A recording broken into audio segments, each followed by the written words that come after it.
Shri Gurubhyo Namaha. Yesterday we saw the pathway or a guidance as to how one should try to understand Brahman. And what is that we should actually give up, which we are so used to through our analytical mind. Today, chapter 3 also deals with an important concept. It seeks to portray what is Brahman.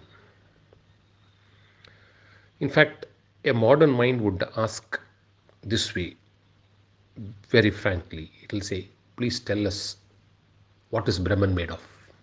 That's a natural way we are used to. So that question is posed. Okay, you are talking about Brahman. Tell us what it is. So the Vedanta says Brahman would mean truth, consciousness, and limitless. Now let's take truth. What do you mean by truth? Something which cannot be proved to be wrong, false, or negated. That's truth. The objection is immediately raised again the same old story.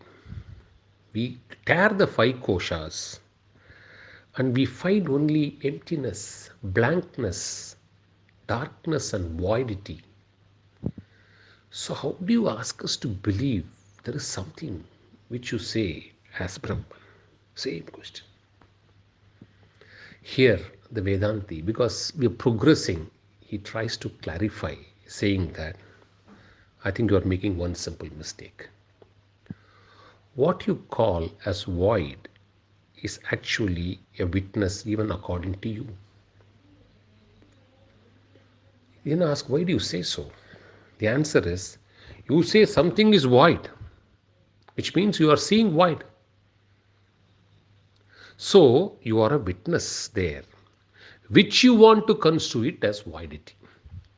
That's the basic difference in the thinking.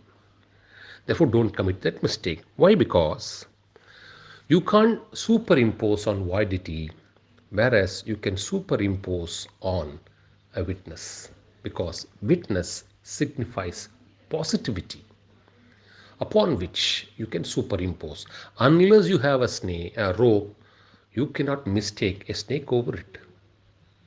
Therefore, the same old theory that it is void and therefore not truth is false. Right. Now, come to consciousness. We saw that briefly yesterday, but this has also been reiterated with one more perspective in this section. We saw yesterday, Brahman is in the nature of experience. And that is sufficient to say that it is self-luminous. We taught about knowledge, known, unknown, everything yesterday. Now here, they give one more perspective, saying that, what do you mean by consciousness? If you train your mind and intellect to start ignoring forms and names, a jewel, all right, ignore the form and name, then it becomes gold. Ignore that gold, you keep traveling, ignoring every name and form that you confront. You will reach a zone of non-negativity. You can't negate thereafter. Your journey will end there. Form you can negate, name you can negate, keep negating everything. You will reach a spot where you cannot further negate. That point becomes consciousness. Now coming to limitless, what do they mean by limitless? Vedanta says Brahman is not constrained by time, space, or things which we call it as duality. Why do we say? Because it existed even before we are born as a body, and it will exist even if we die. And it exists everywhere. It exists in one So today we may be there, tomorrow we may not be there. Somebody was there yesterday, they may not be there day after tomorrow. So it still exists, always. And therefore it is not constrained by any limitation. It existed earlier, it exists today, it will exist tomorrow. And it has always existed forever.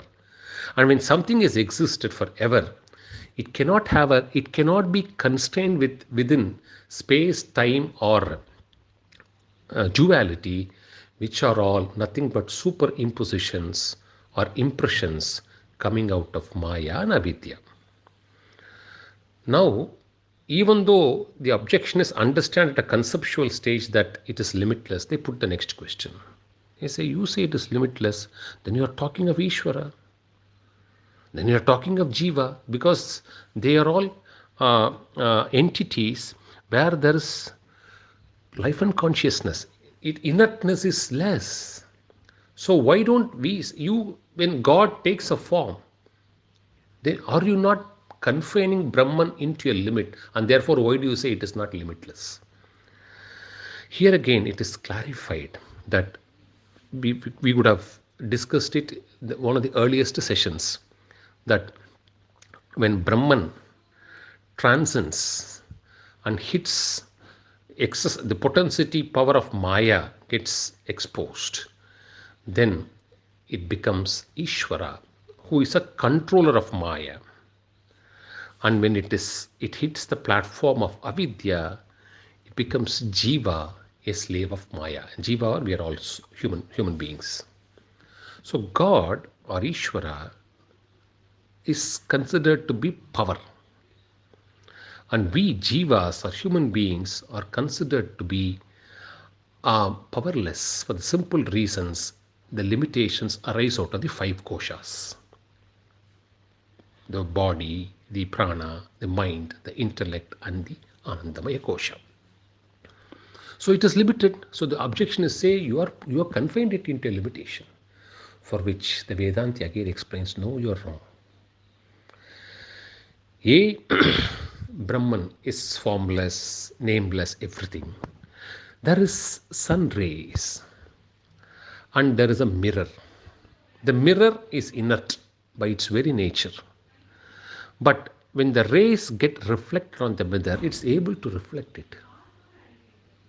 Therefore, the 2 platforms, one for Ishvara as Maya and the other as Avidya for Jivas, it is a platform like a mirror where Brahman reflects. Brahman doesn't transform, vacate its seat as a Brahman and then takes a human body. Then it will be confined to limits. You can have only one body or a few bodies. You can't have limitless forms, limitless names, because Brahman doesn't vacate its seat at all. Once you can start playing superimpositions, you can superimpose anything. Take a wall, you can paint it with one color, you can paint it with 1,000 colors. It doesn't matter as long as the wall has the capacity to bear it. Same is the case of Brahman. So, these forms are nothing but layers. And as discussed earlier, strike out what is indifferent. Use the test of negating. Keep negating everything. Koshas, keep killing, cracking each of the kosha. You will enter a zone of non-negativity, and it's the starting point to Brahman. Let's see. This puts an end to chapter 3, and let's start chapter 4 for tomorrow. Shri Gurubhyo Namaha. Through chapter 4, Vidyaranya Maharaj deals with duality and classifies duality into 2 folds. Duality created by God and one created by men or human beings. And says no harm will occur because of the duality created by God, because it will always be there. Even one who attains Jivan Mukta state, world will remain. Even though he would have become a Jivan Mukta, he becomes indifferent to the world. That's all. Therefore, he classifies it into these two categories for our understanding and takes it step by step very logically. Step 1: how does manifestation occur? That's something which we should all we lot like to know. And says it occurs because of the following. Brahman, we saw, has an inherent potency which we call it as Maya. When the potency is inert, then Brahman, which is Satchitanandam, remains intact and there is no manifestation.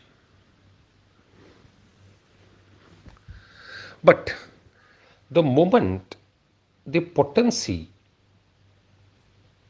there is a inclination to use the potency to create an evolution or a manifestation, then life begins. So Brahman in its pure state, exercising the discretion to use the potency, leads to manifestation. And Vidyaranya Maharaj quotes from all the four Vedas which support the statement and also the Upanishads. Say, this is how manifestation happens. We saw about the 5 evolutes, starting from Akasha to Earth, then thereafter Jivas, horses, animals, plants, ants, reptiles. Everything happens in succession. The moment the potency operates, then forms, names become very easy to manifest. Now, second, what would interest us is, all right, we will like to know all the manifestation, but let us know about ourselves. Jivas. Wherever there is life, when we say here as Jivas, other than the Ishvara, how does Brahman enter a body? That's the question which anybody will like to know. And that is being explained here with an illustration. There is a room which is totally dark, and you have a mirror outside the room, and you have the sun's rays flashing all over, radiating all over. Now, mirror on its own is inert, but once the rays falls on the mirror, it is capable of reflecting light into the dark room. Rays falling on the mirror, mirror reflecting light, then the room gets light and it's no more dark. This is something which all of us will accept. Brahman enters every body, every jiva only in this way. How? Brahman, which is pure, like sun. When I say sun, like sun, only for an illustrative comparison, because sun is also an illusion beyond a point. So, it radiates and it remains there, Brahman. The mirror is compared to the subtle body. We saw about the causal body, the subtle body, and the astral body, and the gross body. So, when it acts as a reflecting medium. So, Brahman, when it hits the subtle body, that reflection which travels into the body as light would pass into a dark room, that passing of that reflection creates millions and millions of jivas in different forms and names. Therefore, it is only an illusion or a reflection. Once you break the mirror, the image goes, the light goes. Whereas sun's rays continue to radiate. This is exactly how Brahman as a reflection enters the human body, or any body, jiva. Now, Because it enters, see, let's understand the radiating sun, which is all pervasive, and a reflection of that light into a dark room. Once something, the light that reflects into the dark room has a limitation, it is confined only to that room. And we will we will presume it to be light, but it is not the radiating rays of the sun actually. So there is a delusion to that effect. It produces that effect, even though it is not actually sun's rays. As we saw in the same example, see, dark room is different, mirror is different, and rays are different. Unless all the three combine, you won't get light into the dark room. Similarly, Brahman, then Maya created subtle body, and the reflection on that Maya created subtle body creates a Jiva, a reflection. And because this manifestation happens into the human body, it carries two aspects. A, it is limited. And two, the same potency of Maya also allows that Jiva to be deluded. It gets into the zone of delusion, limitation and delusion. And therefore, it starts craving, grieving, crying, enjoying that its body, the various subtle body, gross, as the case may be, that is actually the truth. This is how all of us get very easily deluded.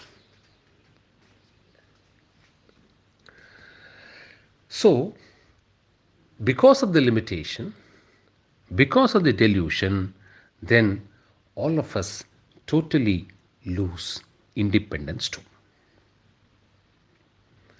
Then how does, so this is a creation, this is God created duality. We should understand that. And how does this God created duality sustain itself?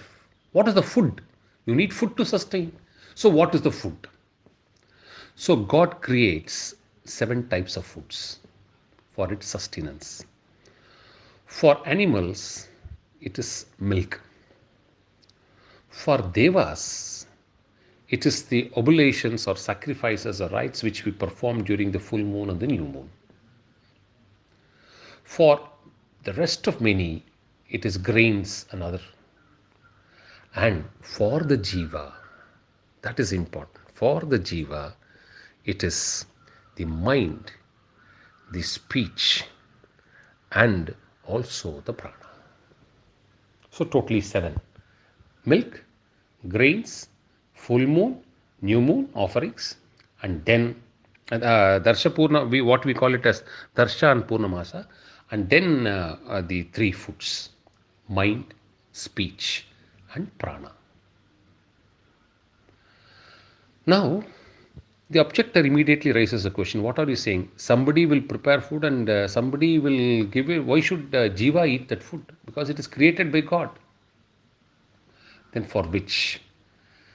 Vedanti answers, remember, food is of course created by God. But the foodness, when we say mind, speech, and prana, it is the Jiva which applies the mind to various forms and names. It is the Jiva which, through speaking, starts interacting with the universe. And it is the Jiva, through its prana, through its life breath, sustains the body and makes the body to work, perform actions. And therefore, even though God creates food, the foodness is something which is acquired only by the Jivas through their efforts. And gives again an illustration. A father begets a daughter, but she finally gets married to yet another individual. Does it not happen in the world? So it is something very similar to that. Let's continue tomorrow. Shri Gurubhyo Namaha.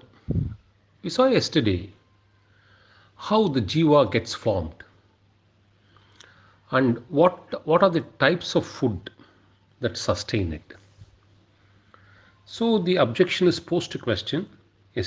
We saw that yesterday, saying that you say it's created by Lord, Yes, it is created by the Lord, but it is enjoyed by the Jivas.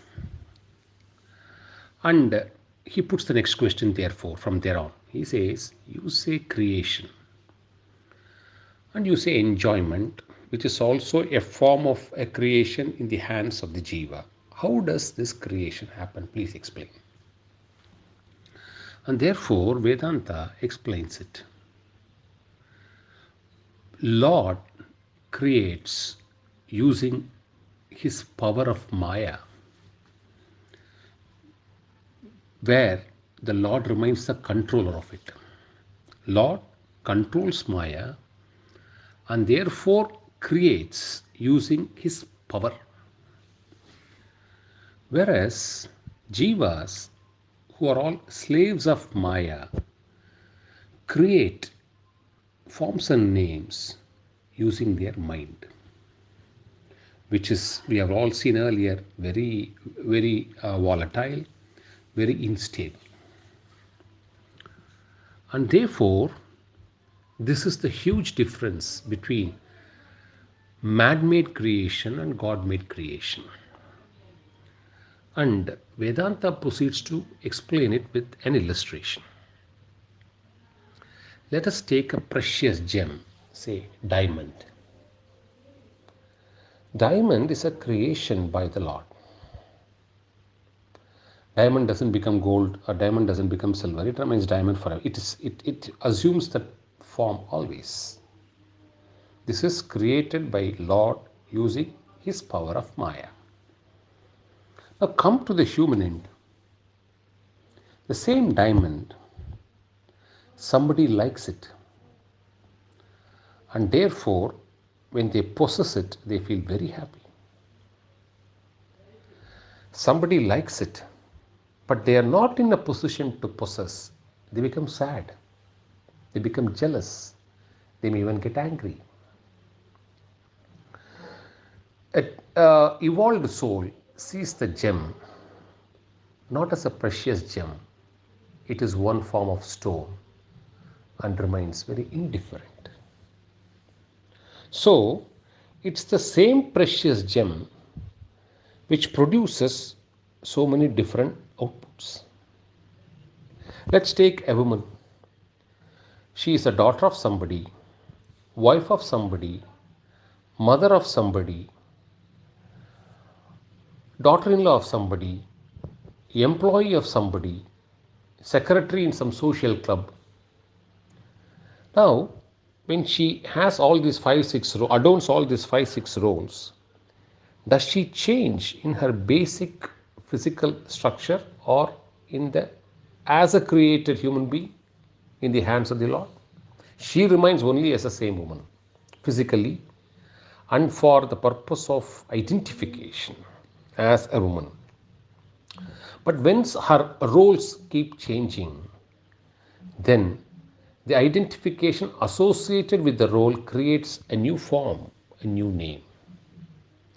Now the objectionist comes and says, what do you say, new form and new name? She's the same person physically. You say that this may be true when we sleep, when we hallucinate, when we imagine, we dream whatever things we want to dream in our own way. But in a waking state, that doesn't happen. A person remains the same. There is no superimposition. What are you saying? We don't understand. These are all just roles, not change in character, change in the form. The Vedanti goes again, replies to this question. No, there is a mistake which you are making. It's the same gem. It gives happiness to somebody. It gives sadness to somebody. Somebody remains indifferent. So, there are 3 outputs for the same gem. God created gem remains the same. But the experience which each of the jiva gets is completely different. So, how does this happen or why does this happen? And explains the following steps. One is what should be known. That is gem here. Two is the process of knowledge through which it should be known. So gem remains static as gem. But the process of knowledge always comes only from the knower and not from the gem. That is the difference between God creation and man creation. That is why somebody comes with the vasana of liking it. Somebody has a vasana of disliking it. Somebody has a vasana of becoming indifferent to it. So they carry their own imprints, which gets superimposed on the same gem called diamond. Same is the case of a woman. One is the roles. The same woman doing the same role, people perceive her differently. Is it not a fact? Therefore, this is quite natural. And Vedanta concludes this section by saying, when Lord creates the difference between a man-made and a God-made, this is the difference. A mud pot, a God-made, a man-made mud pot is grasped by knowledge. Whereas the mind-made mud pot or diamond, as the case may be, is always illumined by the Jiva or the self witnessing it. This is the huge difference. Knowledge created by God remains always in the same place. It doesn't undergo a change. Whereas one who interacts with that object and tries to gain knowledge out of it carries his own content and which he or she seeks to superimpose. And Vedanta gives two examples. Let's take a light. It assumes the form of or the shape of that bulb.